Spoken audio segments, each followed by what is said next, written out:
How does a woman born in 1867, under an oppressive regime and systemic gender barriers, become one of the most revered scientists of all time? Marie Curie didn't just break barriers, she shattered them, redefined what was possible, and lit a path for generations to follow. This is the story of a woman who dared to enter a world that wasn't built for her and rebuilt it in her name. Born Maria Sklodowska in Warsaw, Poland, Marie grew up in a land ruled by Russian forces. Her father was a physics and math teacher, and though her family was poor, it was rich in intellectual spirit. Her mother died when Marie was just 10 years old, and the pain left an emotional imprint that she carried for life. But even in grief, she found a deep love for learning. Denied access to university because she was a woman, she joined the Flying University, a secret underground education network for Polish women. There, she devoured science, math, and literature, stoking a fire that would never go out. Her dream? To study in Paris. After years of working as a governess to fund her sister's education, with the promise her sister would help her in return, Marie finally left for the Sorbonne in 1891, alone, broke, and barely fluent in French. Life at the Sorbonne wasn't glamorous, it was grueling. Marie often studied by candlelight and skipped meals to afford tuition, but her mind was unstoppable. She graduated at the top of her class in physics in 1893, then earned another degree in mathematics the following year. Soon after, she met Marie Curie, a quiet, brilliant scientist who was instantly captivated not only by her intellect, but by her soul. They married in 1895 and became scientific partners in every sense. It was during this time that Marie began investigating uranium rays, following the discoveries of Henri Becquerel.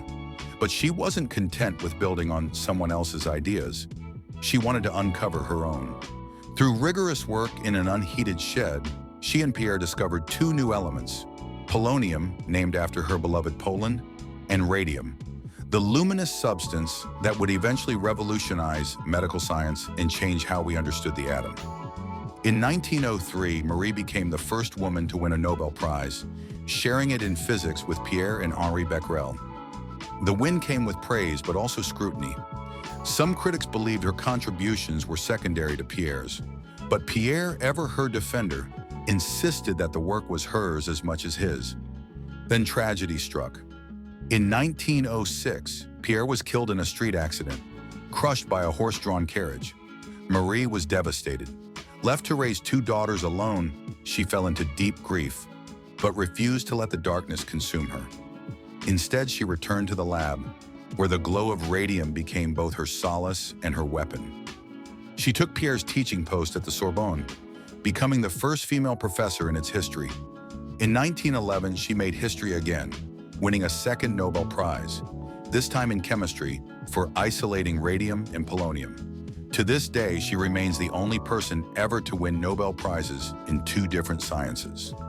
Behind the glow of scientific breakthrough was an unwavering daily discipline. Marie's success was not rooted in flashes of genius, but in unbreakable habits.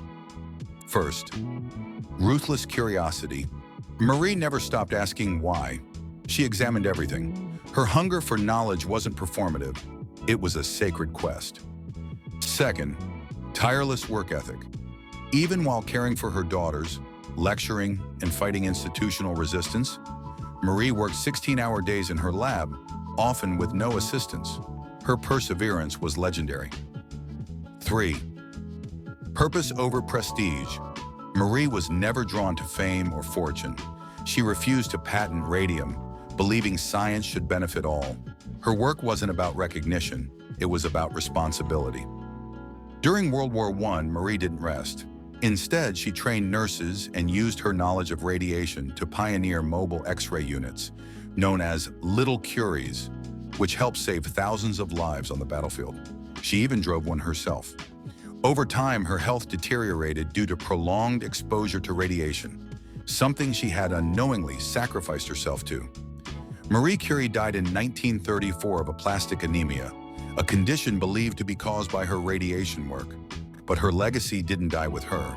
She raised a daughter, Irene, who would go on to win a Nobel Prize herself, becoming part of a family legacy with 5 Nobel Prizes among them. Her notebooks, still radioactive to this day, are stored in lead-lined boxes in Paris, a haunting symbol of how far she pushed the boundaries of knowledge in her own body. Marie Curie's inner spark was her belief that knowledge should be pursued not for power, but for the betterment of humanity. She faced sexism, poverty, and profound loss, but never stopped believing in the power of truth. What made her extraordinary wasn't just her mind, it was her moral compass. She lit the world not with fame, but with fire, the fire of science, justice, and unrelenting curiosity. Marie Curie's story is not just about brilliance, it's about courage. It's about defying every no with a louder, bolder yes. Her glow still reaches us today, in medicine, in science, and in every woman who dares to stand in a room that tells her she doesn't belong. Which part of her story resonated with you most? Drop your thoughts in the comments. Subscribe for more stories that light the world with purpose and power.